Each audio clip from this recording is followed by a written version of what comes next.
teman-teman semua, welcome back to my YouTube channel Nurse Putri. Gimana kabarnya teman-teman? Semoga tetap sehat-sehat selalu ya. Sambil menunggu vaksin, jangan lupa tetap jaga kesehatan ya teman-teman dengan 3M, mencuci tangan, memakai masker, dan tentunya menjaga jarak. Tetap ya teman-teman, kita harus patuh sama protokol kesehatan. Di video kali ini aku akan share informasi kesehatan tentang cara melakukan cek gula darah sendiri di rumah.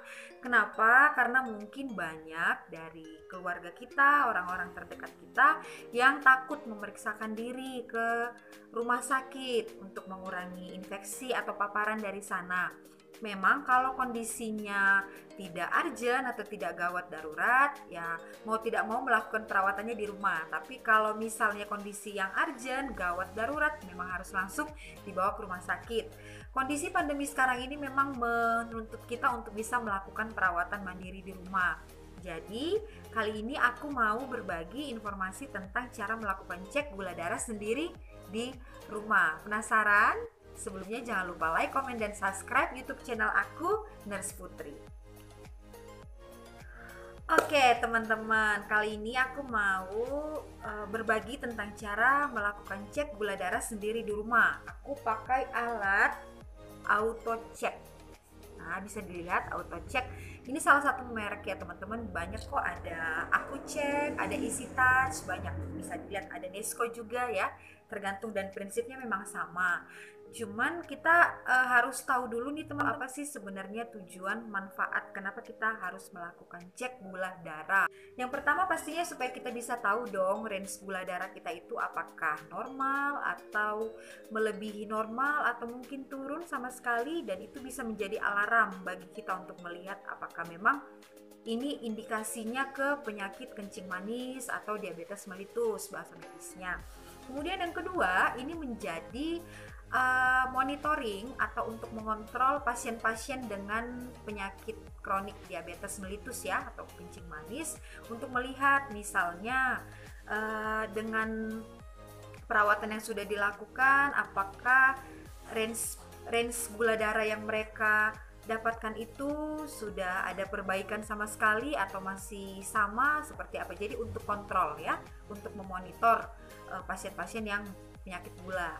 Yang ketiga, untuk membantu juga dalam pemberian dosis obat-obatan. Ada dosis obat-obatan penyakit gula yang harus disesuaikan, dan untuk tahu berapa dosisnya itu kita harus tahu dulu berapa gula darahnya. Maka harus dicek dulu gula darah dari seseorang tersebut. Itu ya teman-teman.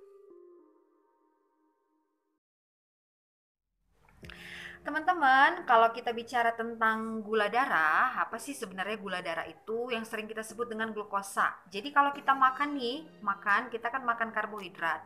Karbohidrat itu dipecah atau diuraikan jadi glukosa, gula dalam darah. Kemudian nanti dia diserap, terus dia masuk tuh ke peredaran darah kita.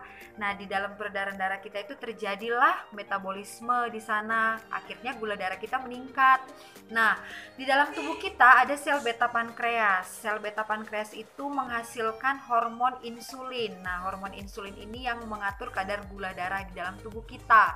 Tapi yang menghasilkan gula darahnya si sel beta pankreasnya itu, seperti itu. Jadi setelah dihasilkan oleh hormon insulin, maka dia diserap kemudian masuk ke dalam sel-sel kita. Kenapa bisa bermasalah? Karena memang ada masalah yang terjadi di sel penghasilnya, sel beta pankreas, yang mengakibatkan gula darah seseorang melebihi batas normal, sehingga biasanya dokter mendiagnosa seseorang tersebut menderita penyakit kencing manis atau diabetes mellitus. Berapa sih sebenarnya normalnya? Kalau gula darah puasa itu berdasarkan WHO 72 sampai 126 mg per desiliter. Jadi kalau misalnya gula darah kita mau diambil besok pagi jam-jam 6 pagi, kita mempersiapkan puasanya dari mulai semalamnya. Misalnya jam-jam 10 malam diambil besok pagi. Jadi kira-kira 8 jam persiapan yang kita butuhkan untuk nanti bisa diambil gula darah puasanya. Ada gula darah sewaktu. Gula darah sewaktu itu normalnya kurang dari 200 ya.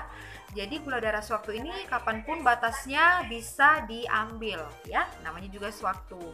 Kemudian ada gula darah 2 jam PP atau postprandial, 2 jam setelah kita makan sekarang, kemudian 2 jam lagi gula darah kita nanti akan dicek kembali. Normalnya itu 80 sampai 180 mg per desiliter. Oke teman-teman, sekarang aku mau kasih tahu cara cek gula darah. Apa aja sih alat-alatnya?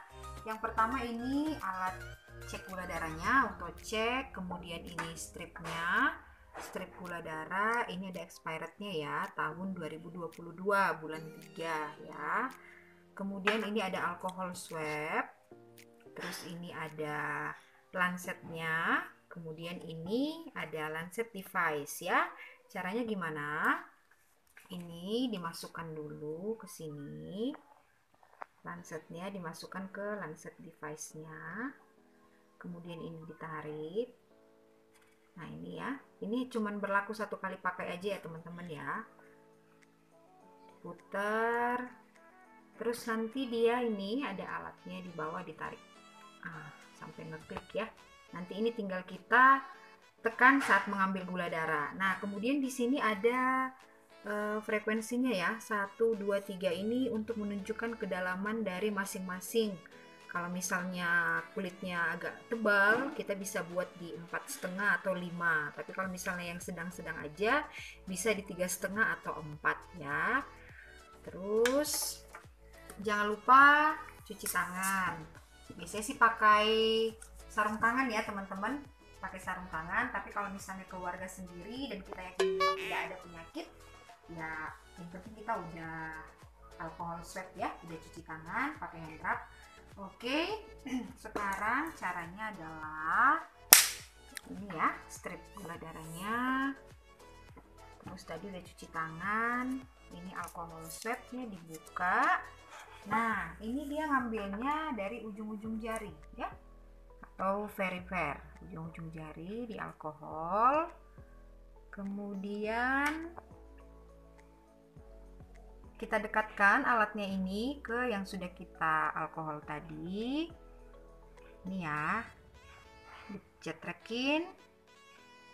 Oke, nah seperti ini keluar darahnya. Oke, lalu ini tadi stripnya kita masukkan ke alat AutoCheck-nya seperti ini. Ini langsung ya. Oke, kalau udah kayak gini dia minta ada darahnya ya, minta darahnya masuk. Kemudian kita masukkan darahnya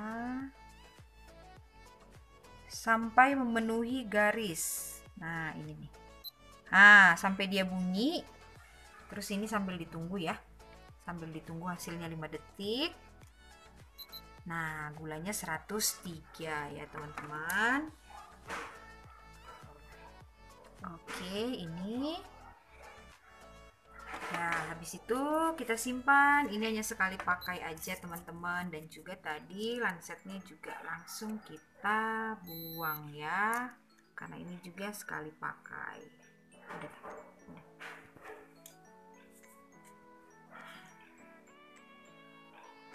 Ya teman-teman, semoga video ini bisa meningkatkan lagi kepedulian kepada kita juga, aware untuk memeriksakan sendiri gula darah kita. Jadi nanti kita bisa tahu apakah gula darah kita itu normal, melebihi batas normal, atau mungkin kurang dari batas normal. Seperti itu ya teman-teman. Tunggu video aku selanjutnya. Semoga video ini bermanfaat ke teman-teman. Salam sehat, tetap semangat, tetap patuhi protokol kesehatan 3M dengan mencuci tangan, memakai masker, dan menjaga jarak. Dadah.